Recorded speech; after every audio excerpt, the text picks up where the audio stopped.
Hoy vamos a tener, como de costumbre, una lectura ya sea del Antiguo Testamento o del Nuevo Testamento y el Evangelio.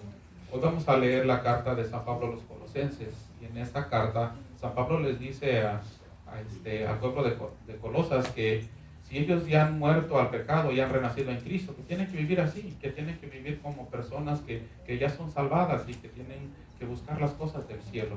Y eso es lo que nos dice Cristo también hoy a nosotros, que tenemos que ser esas personas que fuimos bautizadas, porque el bautismo es lo que significa.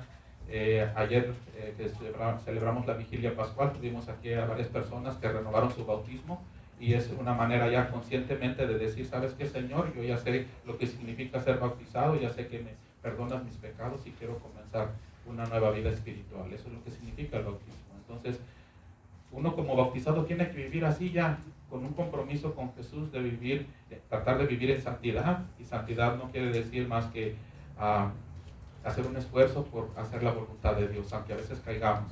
Y vamos a escuchar ese bello evangelio también de San Juan, donde vamos a ver esa hermosa escena de cuando se remueve la piedra y los discípulos pues no encuentran a Jesús porque Jesús ya ha resucitado. Pongamos atención a las lecturas y enseguida pasamos a una explicación.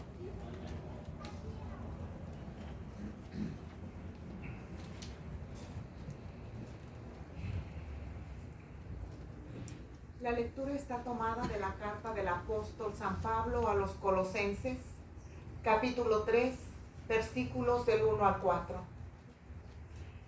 Hermanos, si han sido resucitados con Cristo, busquen las cosas de arriba, donde Cristo está sentado a la derecha de Dios.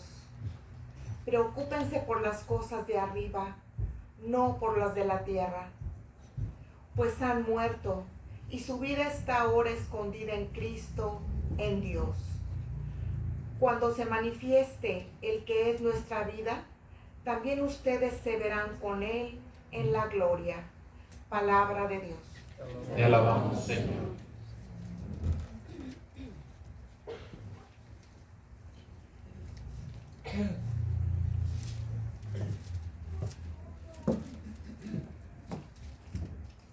Para recitar el Salmo responsorial todos decimos: este es el día del triunfo del Señor.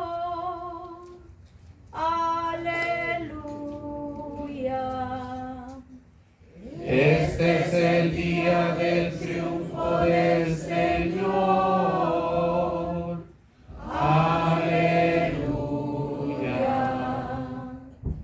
Te damos gracias, Señor, porque eres bueno, porque tu misericordia es eterna. Diga la casa de Israel, su misericordia es eterna. Este es el día del triunfo del Señor.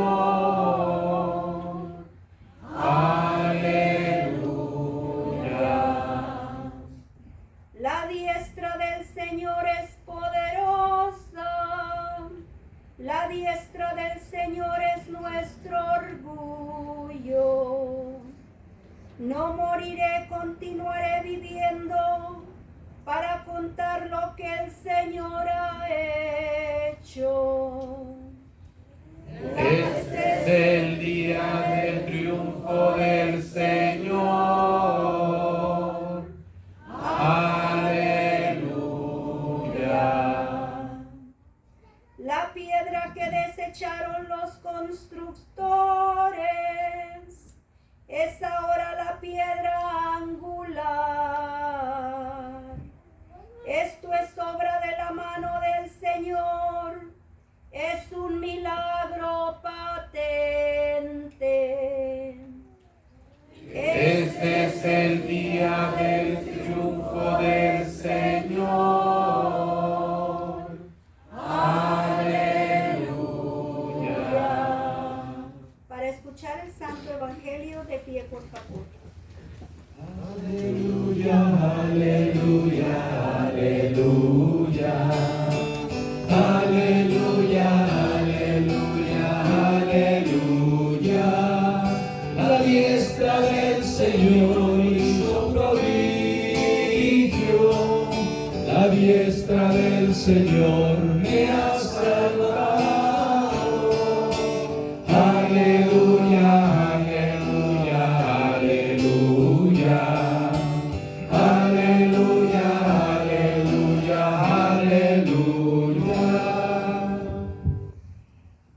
estar leyendo el Santo Evangelio, los invito a que se imaginen la escena.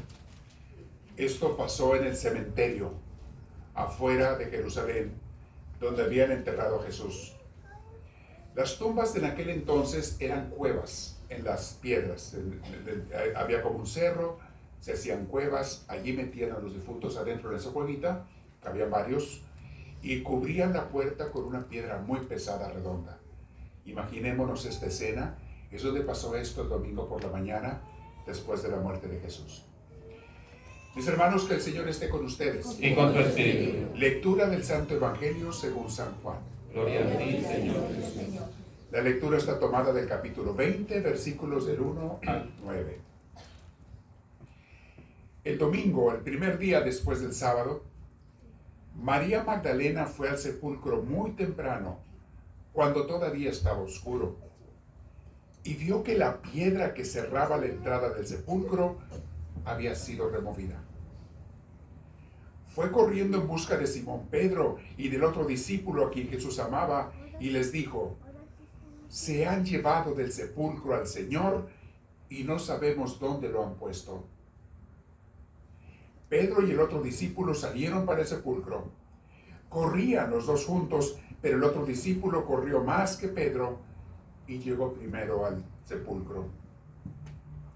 Se inclinó, vio los lienzos, pero no entró. Pedro llegó atrás, entró en el sepulcro y vio también los lienzos tumbados. El sudario con que le habían cubierto la cabeza no se había caído como los lienzos, sino que se mantenía enrollado en su lugar. Entonces entró también el otro discípulo, el que había llegado primero. Vio y creyó, pues no habían entendido todavía la Escritura, que dice: Él debía resucitar de entre los muertos. Mis hermanos, esta es palabra del Señor. Gloria a ti, Señor Jesús. Tomen asiento, por favor.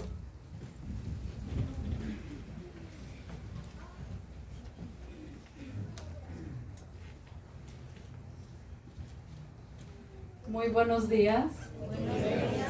Veo que hoy sí se peinaron y tienen el vestido, qué chulo se ven. Me da mucho gusto que aquí andan en la iglesia, en la casa de Dios y viéndose bien. Hoy vamos a reflexionar sobre el Evangelio de Juan.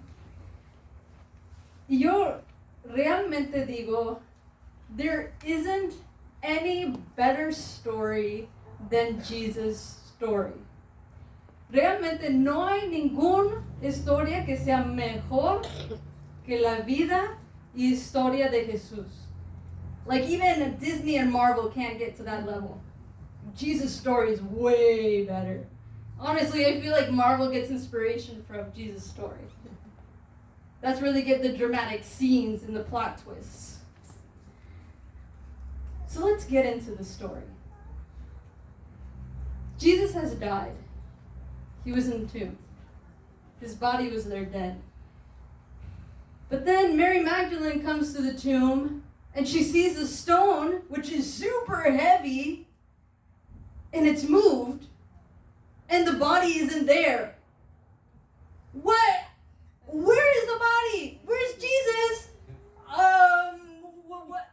And then she's like freaking out and she's very anxious because her loved one isn't there. Jesus isn't there, her teacher. And so she goes and runs to the disciples and she's like, guys, Jesus' body is not there. And then they start running and they go to the tomb and they're like, oh my gosh, Jesus is not here.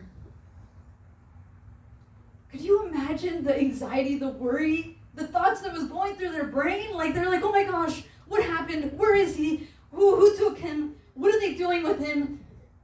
Because all they wanted was to be with him. When you lose a loved one that you love so much, you want to be with them and you want to grieve with them and you remember all those beautiful memories you had with them and what you lived with them. But then the body's gone and it's like, oh, what? Come on, somebody gotta help me out and find this guy. And honestly, I truly love Mary Magdalene, as she was the first person who found Christ. Later on, we see that while she was crying because she couldn't find Jesus, 2 angels come to her, and then the angels ask her, "Why are you crying?" And can you imagine her tears in her eyes, and she's like, "I'm crying because Jesus isn't here. My master isn't here. Where is he?" And then Jesus comes and appears to her. And in the beginning, it's kind of funny. She doesn't recognize him. She thinks that Jesus is a gardener. He's like, "Sir, where is my master? Do you know where he is?" And I asked myself the question, like, why didn't she recognize him? And it's because in those times, women were very respectful. They would never look at a man in the eyes if they never knew them. They would look at their family members, but not strangers. So could you imagine her, that she's like this, asking Jesus, but not knowing that it's Jesus, like, "Where is Jesus? Do you know where he is?" And then Jesus says, "Mary." And then she looks up and she's like, "Rabbi." And in that instant, she recognized that Jesus was there and that he was alive and that he resurrected. That's pretty awesome. Now, the lesson that I want us to take home is, let us be like Mary Magdalene, persistent, looking for Christ, determined to find him.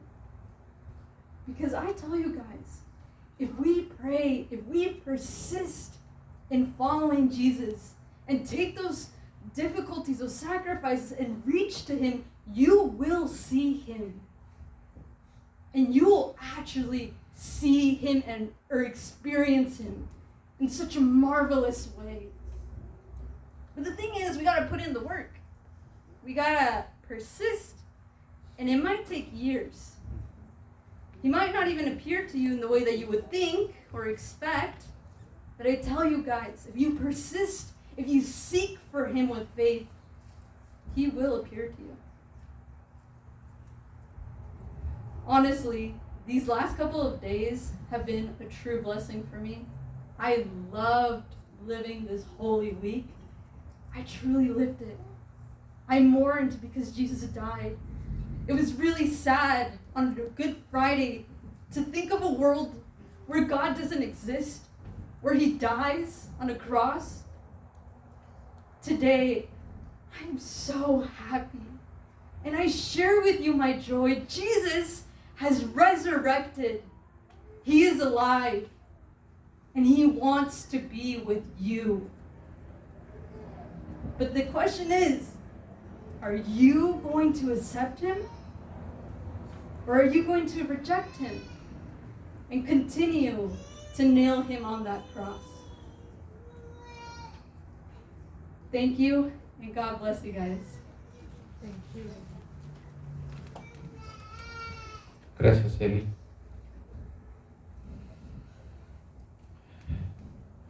¿Qué piensan ustedes cuando oyen la palabra paraíso?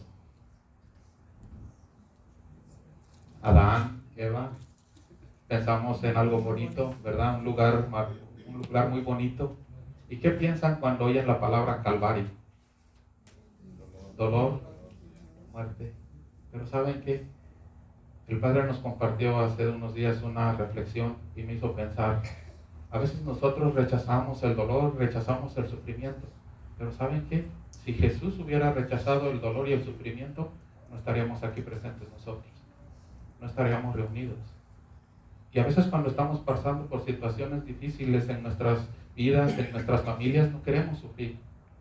Pero ¿saben qué? A veces el sufrimiento trae cosas buenas, o no a veces, por lo regular casi trae cosas buenas si nosotros permitimos que Dios trabaje en ellas, como Jesús permitió que Dios trabajara en su obediencia.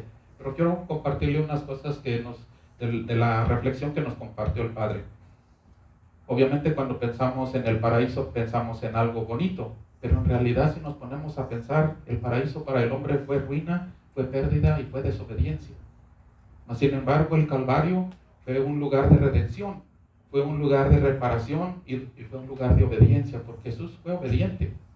Dice que en el paraíso Adán come del fruto prohibido y en desobediencia se rebela contra Dios porque dice que él quiere ser como Dios. Pero en el Calvario Jesús, en el huerto de los olivos, siendo Dios en medio de su fragilidad humana, él acepta el dolor y acepta la voluntad de Dios Padre. Dice que Adán se escondió para negar su pecado y culpó a la mujer.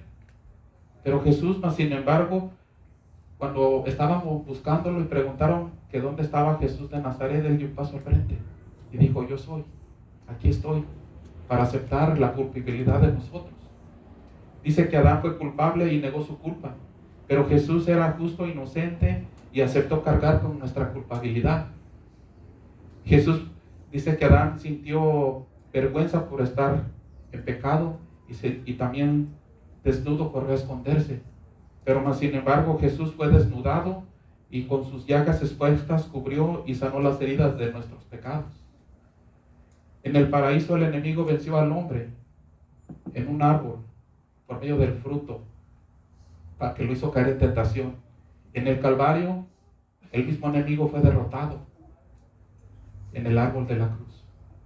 En el árbol del Edén colgaba el fruto del que si comías morirías para siempre, pero en la cruz colgaba del que si comes su carne y bebes su sangre tendrás vida eterna.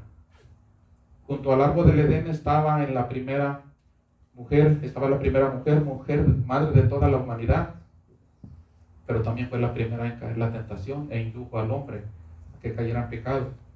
Pero en el Calvario, la única mujer que estuvo frente a Jesús de pie fue su madre, la Virgen María, que también es madre de cada uno de nosotros, y fue la primera en decir: yo soy la esclava del Señor, Señor, hágase en mí como dice su palabra. En el paraíso, cuando Adán pecó, fue expulsado con Eva del paraíso, ¿verdad?, por haber pecado, y se cerraron las puertas. Dice que Dios cerró las puertas para que ellos no pudieran entrar. Pero en el Calvario, cuando Jesús murió, dice, creo que estaba en el canto que decía que se rasgó el templo, se rasgó el velo del templo, y que eso nos daba acceso a nosotros ahora a tener un encuentro personal con Dios. Dice que del costado de Adán, cuando dormía, Dios sacó una costilla y de ella creó a la mujer. Y del costado de Cristo, dormido en la cruz, una lanza hizo brotar de su costado agua y sangre. Y de esa manera nace la iglesia por medio de sus dos más importantes sacramentos, el bautismo y la Eucaristía. Lo que son las cosas, hermanos. La irresponsabilidad de un hombre y la desobediencia de un hombre y la ingratitud hizo que lo que fuera hermoso se convirtiera en infierno. Mas sin embargo, lo que fue horrendo y lo que fue doloroso, un hombre, lo que fue un infierno, lo convirtió en un paraíso. ¿Quiénes somos o quién es Adán y Eva, hermanos? Adán y Eva somos nosotros. Nosotros somos los que estamos representados en Adán y Eva, y cuando nosotros no somos agradecidos y somos irresponsables, les estamos crucificando a Jesús. Pero ¿saben qué es? No se trata de hablar hoy en ese día, se trata de hablar de lo que nos estaba diciendo Eli, que Jesús viene a cada uno de nosotros, que Jesús es la luz del mundo y que depende de nosotros encontrarnos con Él. El padre en la mañana nos estaba hablando de un testimonio de un familiar de él que dice que, un pariente, que dice que no conocía a Dios y que de repente perdió todo en su vida y se vio en una gran depresión, y que entonces trató de acercar a Dios y al padre le pidió guía. Y cuando estaba dando ese testimonio el padre, cuando estaba hablando del testimonio de esta persona, ¿saben en qué pensé? En el mío propio. ¿Saben qué? Jesús no está muerto. Jesús está vivo. Y los que lo hemos experimentado podemos dar testimonio. Y yo quiero dar testimonio de ello. Yo en mi vida no era una persona mala. Algunos a lo mejor, tal vez muchos aquí no me conocen de antes. Tengo una conocida que me conoce de años que viene aquí a la iglesia. Pero Si ustedes le preguntaran a alguien, a mí, en mi vida pasada, a lo mejor no les hablaría muy bien de mí. No digo que andaba haciendo cosas malas, pero si me vieran ahora me decían, tú, que antes conmigo hacíamos esto y hacíamos aquello, ahora estás ahí hablando de Dios. Pero ¿saben qué? Yo conocí a Jesús personalmente en la oración. El Padre Carlos siempre nos invita a tener oración. Nos invita a orar por 30 días, por 30 minutos. Y créanme, yo soy testimonio vivo de ello. Estoy aquí por eso. Porque si no me hubiera ido a mi casa y no hubiera regresado. Por eso es muy importante pasar tiempo con Jesús en oración. Porque si no, ¿saben qué? Venimos un domingo y al otro ya no venimos. Es muy importante que conozcamos a Jesús frente a frente. Yo ahorita les estoy dando mi testimonio. Y si estoy aquí presente y aquí estoy parado, es gracias a Él que cambió mi vida. Si algunos de ustedes me han oído hablar y les he dado alguna plática y les he hablado de Dios, no es por mí, es por Él, es por Jesús. Porque Él tuvo misericordia de mí y estoy aquí presente. Pero Él tiene misericordia de cada uno de nosotros. Y Él nos quiere ver junto a Él. Él nos quiere abrazar, Él nos quiere curar, Él nos quiere levantar. Pero si nosotros no vamos a Él, Él no lo va a hacer. Tenemos que buscarlo. Créanme, Jesús murió por nosotros, porque nosotros seamos libres, porque tengamos vida, porque estemos contentos, porque vivamos en una relación de familia, en una relación de pareja bonita. Y yo les aseguro que si ustedes ponen a Dios en su vida, si ustedes buscan una relación con Jesús, no se van a arrepentir. Lo van a conocer personalmente. Y van a sentir ese gozo que se siente de conocerlo personalmente. Porque no es lo mismo simplemente venir los domingos y sí, a adorarlo, persignarse, a lo mejor rezar, a tener una relación personal con Él. Y eso yo los invito. El Padre nos invita constantemente a eso. Hacemos esos 30 minutos por 30 días con Jesús y verán que no se van a arrepentir. Jesús está ahí con los brazos abiertos. Bueno, tenemos la cruz que representa que Jesús ya resucitó, pero Jesús está ahí con esos brazos abiertos, esperándolos a cada uno de nosotros para llenarle su vida de amor, de alegría, de gozo y sobre todo de paz.